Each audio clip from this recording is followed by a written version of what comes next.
Assalamualaikum warahmatullahi wabarakatuh. Salam Pramuka.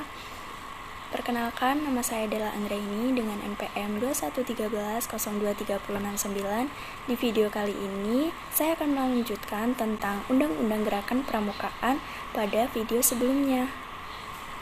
Pasal 17 ayat 1, evaluasi dilakukan dalam rangka pengendalian mutu pendidikan kepramukaan sebagai bentuk akuntabilitas penyelenggaraan pendidikan kepramukaan kepada pihak yang berkepentingan. Ayat 2, evaluasi dilakukan terhadap peserta didik, tenaga pendidik, dan kurikulum pada setiap jenjang dan satuan pendidikan kepramukaan.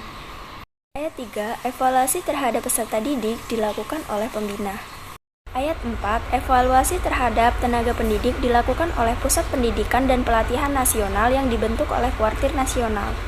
Ayat 5, evaluasi terhadap kurikulum pendidikan kepramukaan dilakukan oleh Pusat Pendidikan dan Pelatihan Nasional yang dibentuk oleh Kuartir Nasional. Pasal 18 ayat 1, akreditasi dilakukan untuk menentukan kelayakan kegiatan dan satuan pendidikan kepramukaan pada setiap jenjang pendidikan kepramukaan. Ayat 2, akreditasi dilakukan atas dasar kriteria yang bersifat terbuka dan dilakukan oleh lembaga akreditasi sesuai dengan peraturan perundang-undangan. Pasal 19 ayat 1, sertifikat berbentuk kecakapan dan sertifikat kompetensi. Ayat 2, tanda kecakapan diberikan kepada peserta didik sebagai pengakuan terhadap kompetensi peserta didik melalui penilaian terhadap perilaku dan pengamalan nilai serta uji kecakapan umum dan kecakapan khusus sesuai dengan jenjang pendidikan kepramukaan.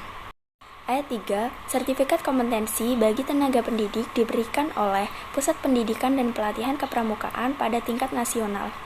Pasal 20 ayat 1, gerakan pramuka bersifat mandiri, sukarela dan non-politis. Ayat 2, satuan organisasi gerakan pramuka terdiri atas gugus depan dan kuartir. 21, gugus depan sebagaimana dimaksud dalam pasal 20 ayat 2 huruf A meliputi gugus depan berbasis satuan pendidikan dan gugus depan berbasis komunitas. Pasal 22 ayat 1, gugus depan berbasis satuan pendidikan sebagaimana dimaksud dalam pasal 21 meliputi gugus depan di lingkungan pendidikan formal. Ayat 2, gugus depan berbasis komunitas sebagaimana dimaksud dalam pasal 21 meliputi gugus depan komunitas kewilayahan, agama, profesi, organisasi kemasyarakatan, dan komunitas lain. Pasal 23, kuartir sebagaimana dimaksud dalam pasal 20 ayat 2 huruf B terdiri atas A. Kuartir ranting, B. Kuartir cabang, C. Kuartir daerah, dan D. Kuartir nasional. Pasal 24, gugus depan sebagaimana dimaksud dalam pasal 20 ayat 2 huruf A dibentuk melalui musyawarah anggota pramuka. Pasal 25 ayat 1, gugus depan sebagaimana dimaksud dalam pasal 24 dapat membentuk kuartir ranting. Ayat 2, kuartir ranting sebagaimana pada ayat 1 dapat membentuk kuartir cabang. Pasal 26 ayat 1, kuartir cabang sebagaimana dimaksud dalam pasal 25 ayat 2 dapat membentuk kuartir daerah. Ayat 2, kuartir daerah sebagaimana dimaksud pada ayat 1 dapat membentuk kuartir nasional. Pasal 27 ayat 1, kepengurusan kuartir sebagaimana dimaksud dalam pasal 23 dipilih oleh pengurus organisasi gerakan pramuka yang berada di bawahnya secara demokratis melalui musyawarah kuartir. Ayat 2, kepengurusan sebagaimana dimaksud pada ayat 1 tidak terikat dengan jabatan publik. Pasal 28 ayat 1, kuartir ranting sebagaimana dimaksud dalam pasal 23 huruf A merupakan satuan organisasi gerakan pramuka di kecamatan. Ayat 2, kuartir ranting mempunyai tugas memimpin dan mengendalikan gerakan pramuka dan kegiatan kepramukaan di kecamatan. Ayat 3, kuartir ranting sebagaimana dimaksud pada ayat 1 dibentuk oleh paling sedikit 5 gugus depan melalui musyawarah ranting.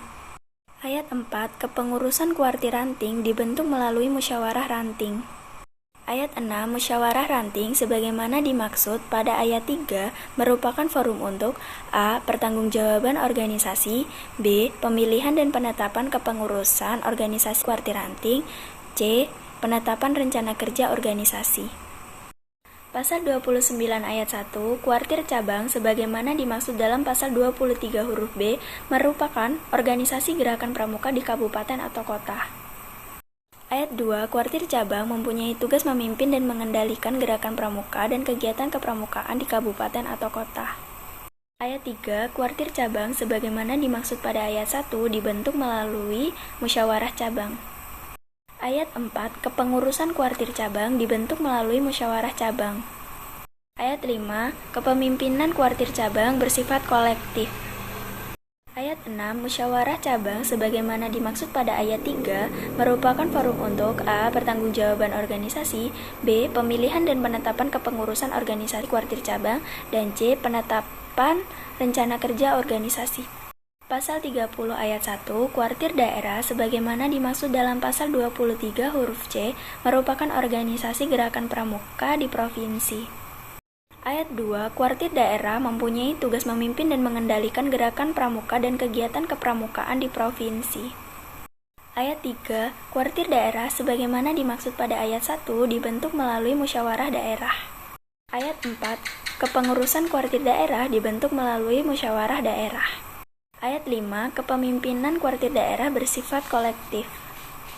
Ayat 6, musyawarah daerah sebagaimana dimaksud pada ayat 3 merupakan forum untuk A. Pertanggungjawaban organisasi, B. Pemilihan dan penetapan kepengurusan organisasi kuartir daerah, dan C. Penetapan rencana kerja organisasi. Pasal 31 ayat 1, kuartir nasional sebagaimana dimaksud dalam pasal 23 huruf D merupakan organisasi gerakan pramuka lingkup nasional. Ayat 2, kuartir nasional mempunyai tugas memimpin dan mengendalikan gerakan pramuka dan kegiatan kepramukaan lingkup nasional. Ayat 3, kuartir nasional sebagaimana dimaksud pada ayat 1 dibentuk melalui musyawarah nasional. Ayat 4, kepengurusan kuartir nasional dibentuk melalui musyawarah nasional. Ayat 5, kepemimpinan kuartir nasional bersifat kolektif. Ayat 6, musyawarah nasional sebagaimana dimaksud pada ayat 3 merupakan forum musyawarah tertinggi untuk A. Pertanggungjawaban organisasi, B. Pemilihan dan penetapan kepengurusan organisasi kuartir nasional, C. Perubahan dan penetapan anggaran dasar dan anggaran rumah tangga, D. Penetapan rencana kerja strategis organisasi. Sekian video dari saya, kurang lebihnya saya mohon maaf. Terima kasih. Wassalamualaikum warahmatullahi wabarakatuh.